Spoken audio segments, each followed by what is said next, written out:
नमस्कार दोस्तों, कविता Yadav YouTube channel पर आप सभी का स्वागत है। संपूर्ण हिंदी विषय की तैयारी को आगे बढ़ाते हुए आज की क्लास में हम करेंगे हिंदी साहित्य की अन्य गद्य विधाओं में आने वाली जीवनी और आत्मकथा से संबंधी महत्वपूर्ण रचनाएं। आत्मकथा, जीवनी और आत्मकथा से संबंधी उन सभी रचनाओं को हम देखेंगे जो परीक्षा की दृष्टि से इम्पोर्टेंट है और बार बार परीक्षाओं में पूछी जाती है। अभी हाल ही में होने वाली जो आपकी परीक्षा है 18 जून को NTA नेट की परीक्षा, इसमें आपको लिए ये क्लास काफ़ी मददगार साबित होगी। तो जिस भी परीक्षा में हिंदी साहित्य संबंधी प्रश्न पूछे जाते हैं, किसी भी स्टेट की TGT PGT परीक्षा हो या फिर जो है और कोई अन्य परीक्षा हो जिसमें साहित्य से संबंधी प्रश्न पूछे जाएंगे, तो आप सभी को पता है हिंदी साहित्य के अंतर्गत आने वाली 4 मुख्य विधाओं के अतिरिक्त जो अन्य गद्य विधाएँ होती है, जैसे कि जीवनी, आत्मकथा, रिपोर्ट, राज, संस्मरण आदि, इन सभी से भी जो है प्रश्न हमारे पूछे जाते हैं। तो इन्हीं को ध्यान में रखते हुए आज की क्लास के अंतर्गत हम जीवनी और आत्मकथा देखेंगे। प्रमुख साहित्यकारों की प्रमुख जीवनियाँ तो देख लेते हैं, किस जीवनीकार ने कौन सी जीवनी लिखी है, किस आत्मकथाकार ने कौन सी आत्मकथा लिखी है। तो इस प्रकार से इन महत्वपूर्ण रचना को हम देखेंगे, उनका प्रकाशन वर्ष भी देखेंगे, किस सन में वे लिखी गई, क्योंकि कई बार क्रम वाइज परीक्षा में प्रश्न पूछे जाते हैं NTA नेट में खासकर। तो सभी महत्वपूर्ण तथ्यों को देखते हुए करते हुए शुरुआत करते हैं आज की क्लास की। तो जीवनी संबंधी महत्वपूर्ण जीवनीकार जो है वो हम देख लेते हैं और फिर उनकी जीवनियाँ। तो शुरुआत कर लेते हैं। सबसे पहले नाभादास ने लिखी भक्तमाल जीवनी और समय रहा 1585 ईस्वी, ये आपको ध्यान रखना है। फिर है गोसाई गोकुलनाथ द्वारा लिखी गई एक 84 वैष्णव की वार्ता, जो कि वल्लभाचार्य जी के 84 शिष्यों का जीवन वर्णन इसमें दिया गया है। और दूसरी 252 वैष्णव की वार्ता, 200 यहाँ 52 आएगा भाई, ये टाइपिंग मिस्टेक हो गया, 252, तो यानी कि 252 वैष्णव की वार्ता के अंतर्गत जो है विट्ठलनाथ के 252 शिष्यों के जीवन का वर्णन इसमें दिया गया है। तो इस प्रकार से ये दोनों जीवनियाँ गोकुलनाथ द्वारा लिखी गई, अपने पिताजी और दादाजी के शिष्यों के जीवनों का वर्णन इन्होंने दिया है। बढ़ते हैं आगे। फिर है गोपाल शर्मा शास्त्री जी द्वारा दयानंद दिग्विजय 1881 ईस्वी, यानी कि ये पहली जीवनी मानी जाती है हिंदी साहित्य में। जो पहली जीवनी के लेखक कौन रहे हैं, गोपाल शर्मा शास्त्री जी द्वारा लिखी गई दयानंद दिग्विजय को माना गया है। तो देख लेते हैं आगे। रमाशंकर व्यास जी द्वारा नेपोलियन बोनापार्ट का जीवन चरित्र 1883 ईस्वी में। फिर है कार्तिक प्रसाद खत्री जी द्वारा लिखी गई जीवनियाँ, ये भी प्रमुख जीवनियाँ रही है। कार्तिक प्रसाद खत्री ने जो ये जीवनियाँ लिखी है, ये कई परीक्षा में पूछी जा चुकी हैं और कई बार जो है क्रम वाइज भी पूछ लिया गया है। तो महाराज विक्रमादित्य 1883, अहिल्याबाई 1887, छत्रपति शिवाजी का जीवन चरित्र 1890 और उसके बाद मीराबाई का जीवन चरित्र 1893। फिर है राधा कृष्ण दास जी द्वारा लिखी गई जीवनी, उसका नाम है श्री नागरीदास जी का जीवन चरित्र और कविवर बिहारी लाल, सूरदास और भारतेंदु हरिश्चंद्र का जीवन चरित्र। यानी श्री नागरीदास जी का जीवन चरित्र 1894 में लिखा, कविवर बिहारी लाल जो है 1895, सूरदास 1900 में लिखी इन्होंने, सूरदास नाम से जीवनी लिखी है राधा कृष्ण दास ने, ये आपको ध्यान रखना है, इम्पोर्टेंट है। और भारतेंदु हरिश्चंद्र का जीवन चरित्र नाम से इन्होंने जीवनी लिखी है। भारतेंदु जी के संबंध में भारतेंदु जी के जीवन के चरित्र को समझाया है यहाँ पर। और जो ये राधा कृष्ण दास जी है जो भाई, ये भारतेंदु हरिश्चंद्र जी के रिश्ते में फूफा के बेटे लगते थे, फूफा के बेटे यानी कि फुफेरे भाई। कई बार परीक्षा में पूछे जाते हैं कि राधा कृष्ण दास और जो के फुफेरे भाई का नाम बताइए, तो राधा कृष्ण दास भारतेंदु हरिश्चंद्र के फुफेरे भाई का नाम बताइए, तो ये पूछा जाता है कई बार परीक्षा में, तो राधा कृष्ण दास आपको बताना है। तो इस प्रकार से आप लोगों को ध्यान रखना है। और उसके बाद देख लेते हैं अगला प्रश्न, अगली जो जीवनीकार है उनको हम देख लेते हैं। महाराज छत्रसाल 1916 में लिखी गई जीवनी है। चित सिंह और काशी का विद्रोह 1919 में महादजी जो संधिया है नाम से जीवनी लिखे हैं 1920 में। वो लिखी है संपूर्णानंद ने। फिर सम्राट हर्षवर्धन 1920, सम्राट अशोक 1924, धर्मवीर गांधी 1914 में लिखी गई। ये संपूर्णानंद जी द्वारा लिखी गई ये जीवनियाँ हैं। इनको आप फिर से देख सकते हो। जल्दी जल्दी हम तथ्यों को करेंगे क्योंकि आपका परीक्षा का अभी कुछ ही समय बाकी है। तो मैं चाहती हूँ कि आप इन प्रमुख जीवनी को आप जो है 2-3 बार रिवाइज करके जाओ, क्योंकि यहाँ से आपको कम से कम जो है जीवनी और आत्मकथा से संबंधित कम से कम 5% तो आपको अवश्य ही देखने को मिलेंगे परीक्षा में। तो देख लेते हैं फिर। गौरीशंकर हीराचंद ओझा जी द्वारा लिखी गई जीवनी कर्नल जेम्स टॉड और 1902 में। फिर बालमुकुंद गुप्त द्वारा प्रताप नारायण मिश्र, वेरी इंपॉर्टेंट, कई बार परीक्षा में पूछा जाता है। प्रताप नारायण मिश्र नामक जीवनी जो है किस लेखक ने लिखी है? तो बालमुकुंद गुप्त ने 1907 में। फिर बाबू श्याम सुंदर दास जी द्वारा लिखी गई हिंदी कोविद रत्नमाला, हिंदी कोविद रत्नमाला जो है 1909 में प्रथम प्रकाशन, द्वितीय भाग 1914 में। हिंदी के 40 साहित्यकारों का जीवनियाँ रही है। ये कई बार परीक्षा में पूछी जा चुकी है। हिंदी कवित रत्नमाला किसके द्वारा लिखी गई? तो श्याम सुंदर दास जी द्वारा। ये आपको ध्यान रखना है। उसके बाद देख लेते हैं आगे। आचार्य रामचंद्र शुक्ल की बात करें तो आचार्य रामचंद्र शुक्ल ने बाबू राधा कृष्ण दास नाम से 1913 में जीवनी लिखी। और बाबू राधा कृष्ण दास ने लिखी थी भारतेंदु हरिश्चंद्र जी के जीवन चरित्र। ये आपको ध्यान रखना है। और बाबू राधा कृष्ण दास नाम से जीवनी लिखी है रामचंद्र शुक्ल ने। इसी प्रकार एक दूसरे से जो रिलेट होते हुए जो क्वेश्चन है आपको साथ साथ रिवाइज कर लेने हैं, ताकि आपको बार बार रिवीजन से आपको तथ्य याद रह पाए। तो देख लेते हैं आगे। अगला जीवनीकार है हमारा महावीर प्रसाद द्विवेदी। महावीर प्रसाद द्विवेदी ने प्राचीन पंडित और कवि 1918, सुकवि संकीर्तन 1924 और चरित्र चर्चा 1929 ईस्वी में लिखी है। चरित्र चर्चा इस प्रकार से महावीर प्रसाद द्विवेदी जी की जीवनी आप लोगों ने देख ली। उसके बाद बनारसी दास चतुर्वेदी, कविवर सत्यनारायण जी की जीवनी 1926, गणेश शंकर विद्यार्थी जिन्होंने जो है प्रताप पत्रिका का भी प्रकाशन किया था। आप सभी को पता है, कई बार परीक्षा में पूछा जाता है। एक सेकेंड। प्रताप पत्रिका का प्रकाशन जो के संपादक कौन रहे हैं? प्रताप पत्रिका के संपादक रहे हैं गणेश शंकर विद्यार्थी। ये आपको ध्यान रखना है। और इन्होंने जीवनी नाम किस नाम से लिखी है? तो श्री गांधी 1931 में। सीताराम चतुर्वेदी ने महामना पंडित मदन मोहन मालवीय नाम से लिखी है 1937 में। मनमन नाथ गुप्त ने जो है चंद्रशेखर आज़ाद 1938 में और गुरु नानक 1938 में। फिर है वेरी इंपॉर्टेंट जो काफ़ी बार परीक्षाओं में पूछी जा चुकी है, वो है घनश्याम बिड़ला द्वारा बापू। केवल बापू नाम से जो है महात्मा गांधी के जीवन के चरित्र को दर्शाया है 1940 में। मेरे जीवन में गांधी जी 1975 में लिखी इन्होंने, घनश्याम बिड़ला ने। ये दोनों जीवनियाँ ही महात्मा गांधी के जीवन को संबंधित है और जो है घनश्याम बिड़ला जी द्वारा लिखी गई है। उसके बाद देख लेते हैं आगे। द्वारिका प्रसाद शर्मा ने जो है भीष्म पितामह नाम से 1940 में लिखी गई। और जीवनलाल प्रेम द्वारा गुरु गोविंद सिंह 1945 में। चंद्रबली त्रिपाठी ने धर्मराज युधिष्ठिर, रतनलाल बंसल ने अमर शहीद चंद्रशेखर आज़ाद नाम से इन्होंने जीवनी लिखी है। उसके बाद छविनाथ पांडे ने नेताजी सुभाष और भगवती प्रसाद सिंह ने मनीषी की यात्रा इम्पोर्टेंट है, भगवती प्रसाद सिंह द्वारा लिखी गई जीवनी। फिर है काका कालेकर की बापू की झांकियाँ 1948 में। शिवरानी देवी ने मुंशी प्रेमचंद घर में नाम से जीवनी लिखी है 1949 ईस्वी में। और मुंशी प्रेमचंद जी की पत्नी रही है शिवरानी देवी, ये आपको पता ही है। बढ़ते हैं आगे, देख लेते हैं अगला जीवनीकार, वो है सुमंगल प्रकाश। बापू के कदमों में 1950 नाम में लिखी ये जीवनी बापू के कदमों में सुमंगल प्रकाश ने। और केवल बापू नाम से लिखी है घनश्याम बिड़ला ने, ये आपको ध्यान रखना है। और डॉक्टर राजेंद्र प्रसाद ने जो है जीवनी लिखी है। चंपारण में महात्मा गांधी और ये बापू के कदमों में सुमंगल प्रकाश जी ने लिखी है। ये टाइपिंग मिस्टेक है या तो राजेंद्र प्रसाद ने लिखी है चंपारण में महात्मा गांधी।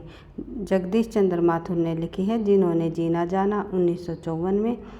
इसमें जो है 12 प्रसिद्ध व्यक्तियों, 7 साहित्यकारों, 2 राजनेताओं, 1 विचारक, 1 कलाकार और 1 अभिनेत्री का जीवन चरित्र प्रस्तुत किया है। जिन्होंने जीना जाना जगदीश चंद्र माथुर द्वारा लिखी गई जीवनी के अंतर्गत। बढ़ते हैं आगे, अगला प्रश्न देख लेते हैं। तो कमला सांसकर्तायन ने लिखी है महामानव महापंडित, जो कि राहुल सांसकर्तायन जी की पत्नी का नाम है कमला सांसकर्तायन। 1955 में जो है राहुल सांसकर्तायन जी के जीवन पर आधारित जीवनी उन्होंने लिखी है। कमला सांसकर्तायन ने महामानव महापंडित जो है। बढ़ते हैं आगे, देख लेते हैं राहुल सांसकर्तायन के जीवन पर आधारित है ये जीवनी। उसके बाद देख लेते हैं अगला प्रश्न है, अगला जीवनीकार है अमृत राय। अमृत राय ने जो है काफ़ी प्रसिद्ध जीवनी लिखी है, कई बार परीक्षाओं में पूछी जाती है। तो कलम का सिपाही नाम से जीवनी लिखी है मुंशी प्रेमचंद जी के जीवन पर आधारित। तो मुंशी प्रेमचंद जी के जीवन पर आधारित लिखे है कलम का सिपाही अमृत राय ने 1962 में। और कलम का मजदूर नाम से जीवनी लिखी है मदन मोहन गोपाल ने। इन दोनों को आपको याद रखना है, दोनों ही इम्पोर्टेंट है परीक्षा की दृष्टि से। तो अगला देख लेते हैं जीवनीकार, वो है गंगा प्रसाद पांडे। गंगा प्रसाद पांडे ने लिखा है महाप्राण निराला नाम से जीवनी। उसके बाद देख लेते हैं जयनंदन कुमार जी की जीवनी, वो है अकाल पुरुष गांधी 1968 ईस्वी में। फिर है प्रियदर्शनी इंदिरा गांधी जी नाम से जीवनी लिखी है शिव कुमार कौशिक ने 1970 में। उसके बाद जो है शिव प्रसाद सिंह ने लिखी है उत्तर योगी श्री अरविंद 1972 में। फिर है सुमित्रा नंदन पंत जीवन और साहित्य नाम से जीवनी लिखी है शांति प्रिया जोशी ने। प्यारे हरिश्चंद्र जू वेरी वेरी इंपॉर्टेंट प्रतिभा अग्रवाल ने 1997 में। उसके बाद है राघे राघव एक अंतरंग परिचय नाम से लिखी है सुलोचना राघे राघव ने। उसके बाद है विष्णु चंद्र शर्मा जी द्वारा लिखी गई जीवनी। दोनों जीवनियाँ इंपॉर्टेंट है, विष्णु शर्मा जी द्वारा लिखी गई। एक है अग्नि सेतु 1954 में और दूसरी है समय साम्यवादी 1997 में। तो ये जो बंगला के विरोधी एक कवि हुए हैं नजरुल इस्लाम जी द्वारा लिखी गई जीवनी नजरुल इस्लाम के जीवन पर आधारित जीवनी रही है अग्नि सेतु, जो कि विष्णु चंद्र शर्मा जी ने लिखी है। उसके बाद समय साम्यवादी जो जीवनी है वो लिखी है राहुल सांसकर्तायन के जीवन पर आधारित विष्णु शर्मा जी ने 1997 में। इस प्रकार से आपको दोनों जीवनियों को ध्यान रखना है। उसके बाद देख लेते हैं आगे, अगला जीवनीकार है शोभाकांत जी ने लिखी है बाबूजी, जो कि नागार्जुन के जीवन पर आधारित है। केवल बापू नाम से जो जीवनी लिखी है वो महात्मा गांधी जी के जीवन पर आधारित जीवनी लिखी है घनश्याम बिड़ला जी ने। उसके बाद जो ये बाबूजी है जो है ये नागार्जुन के जीवन पर आधारित जीवनी लिखी है 1991 में। उसके बाद देख लेते हैं आगे, उसके बाद जो अगला जीवनीकार है हमारा, इसके बाद वही ये जो थोड़ा सा ये हमारा टाइपिंग मिस्टेक है, ये आगे मेरे बड़े भाई शमशेर जी, ये जीवनी लिखी है तेज बहादुर चौधरी ने, मेरे बड़े भाई शमशेर जी 1995 में। उसके बाद मदन मोहन ठाकुर ने लिखी है राजेंद्र यादव मार्फत मदन मोहन ठाकुर। उसके बाद देख लेते हैं बिंदु अग्रवाल की जीवनी स्मृति के झरोखे में 1999 में भारत भूषण अग्रवाल जी द्वारा। भारत भूषण अग्रवाल जी के जीवन पर आधारित है बिंदु अग्रवाल जी ने लिखी जीवनी स्मृति के झरोखे में। उसके बाद देख लेते हैं महिमा मेहता जो कि उत्सव पुरुष नरेश मेहता के जीवन पर आधारित महिमा मेहता ने लिखी है, इनकी पत्नी के द्वारा लिखी गई जीवनी है तो 2003 में। उसके बाद है कुमुद नागर ने लिखी है जीवनी, वो है वट वृक्ष की छाया में, जो अमृतलाल नागर के जीवन पर आधारित है 2004 में। इसी प्रकार से जो इनके जो है अपने पति से भी संबंधित कई जो लेखिकाएं हुई है उन्होंने जीवनियाँ लिखी है। तो ये भी आपको ध्यान रखना है। उसके बाद देख लेते हैं आगे अगली जो हमारी अन्य गद्विधाओं में है आत्मकथा। कुछ आत्मकथाओं को भी देख लेते हैं जल्दी जल्दी हम, ताकि आपकी अच्छे से रिवीजन हो सके। तो अर्धकथानक जो है 1641 ईस्वी में बनारसी दास जैन द्वारा लिखी गई जीवनी। सौचरित आत्मकथा जो है 1879 ईस्वी में दयानंद सरस्वती द्वारा लिखी गई। जो ये अर्धकथानक है हिंदी की प्रथम जीवनी कार माने जाते हैं। बनारसी दास चतुर्वेदी द्वारा लिखी गई आत्मकथा अर्धकथानक है, ये आपको ध्यान रखना है, जो कि 1641 ईस्वी इसका समय रहा है। फिर है आप बीता काले पानी की कारावास की कहानी, ये लिखी है भाई परमानंद ने।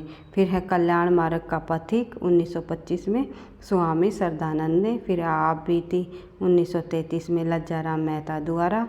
मुझ में देव जीवन का विकास 1909 में सत्यानंद अग्निहोत्री द्वारा। मेरे जीवन के अनुभव 1914 में संत राय जी द्वारा लिखी गई। मेरा संक्षिप्त जीवन चरित्र लिखित 1920 में लिखा जीवनी है। फिर जो कि राधा कृष्ण दास ने राधा चरण गोस्वामी ने लिखी है। राधा कृष्ण दास अलग लेखक है और राधा चरण गोस्वामी जी अलग है, ये आपको ध्यान रखना है।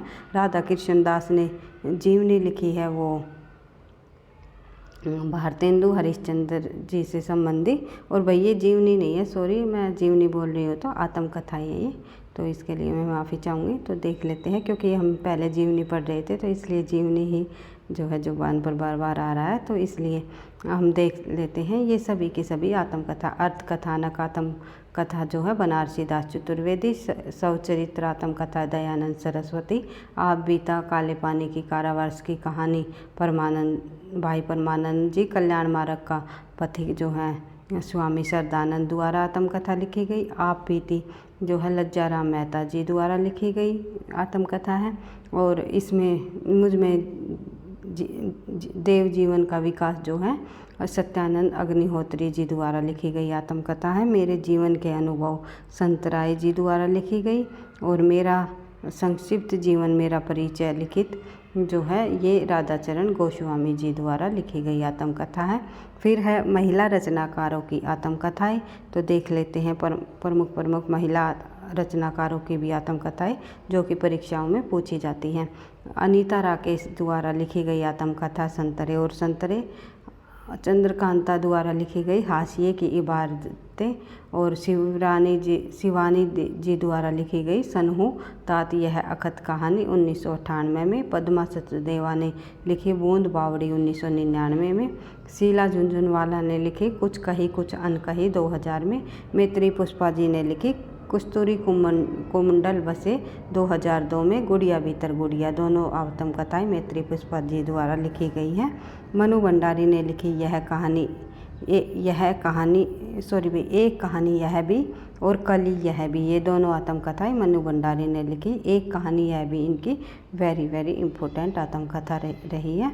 और ये जो जितनी भी मैं आत्मकथाएं ये बता रही हूँ ये क्रम वाइज भी कई बार परीक्षा में पूछी गई है। और ये जो कि शिवानी की, पद्मा सचदेवा, जो शीला झुंझुनवाला की और मैत्री पुष्पा जी द्वारा लिखी गई, ये सभी आत्मकथाएं कहीं ना कहीं पिछली परीक्षाओं में पूछी भी जा चुकी हैं।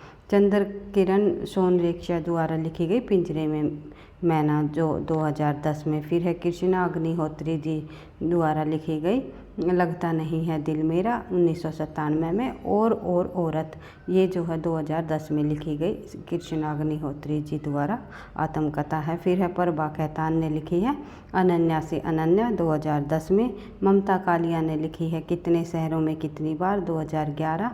जोहरा सहगल द्वारा लिखी गई करीब से 2013। राजी सेठ ने लिखी जहाँ से उजास 2013। रमणिका गुप्ता ने आपोहदरी जो कि 2014 में लिखी, ये आपकी NT-NET की पाठ्यक्रम में जो है इसकी को दिया भी गया है कि इससे संबंधित प्रश्न पूछे जाएंगे। तो आप उधर पर आई होप आपोहदरी जो आत्मकथा है रमणिका गुप्ता जी द्वारा लिखी गई आप लोगों ने पढ़ी रखी होगी। तो ज़माने में हम जो है निर्मला जैन द्वारा लिखी गई। फिर मेरी जीवन यात्रा जो है जानकी देवी बजाज द्वारा लिखी गई आत्मकथा है। दस्तक जिंदगी की, मोड़ जिंदगी का, प्रतिभा अग्रवाल की आत्मकथा है।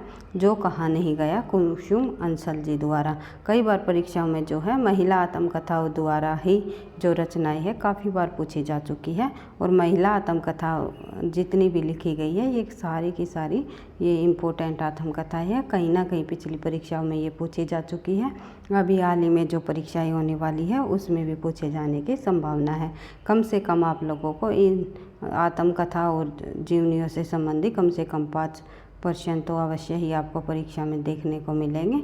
तो इसी तरह जो हमने जल्दी दोनों गद्य विधाओं की जो है अच्छे से रिवीजन कर ली है। आई होप आप लोगों को समझ आ रहा होगा। और आप लोगों को जो है अभी जो हाल ही में NTA NET की जो बच्चे परीक्षा देने जा रहे हैं उनको मेरी तरफ से बेस्ट ऑफ लक। पढ़ते रहना, आगे बढ़ते रहना। वीडियो पसंद आई तो लाइक करना, दोस्तों के साथ शेयर करना।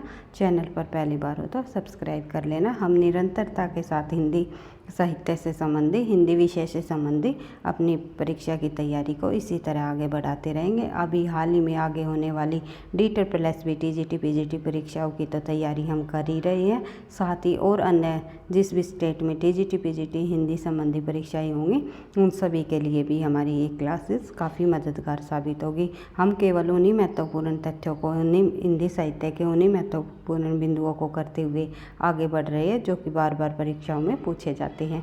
और पिछले सालों के भी प्रश्न पत्रों को भी हम करते हुए आगे बढ़ेंगे।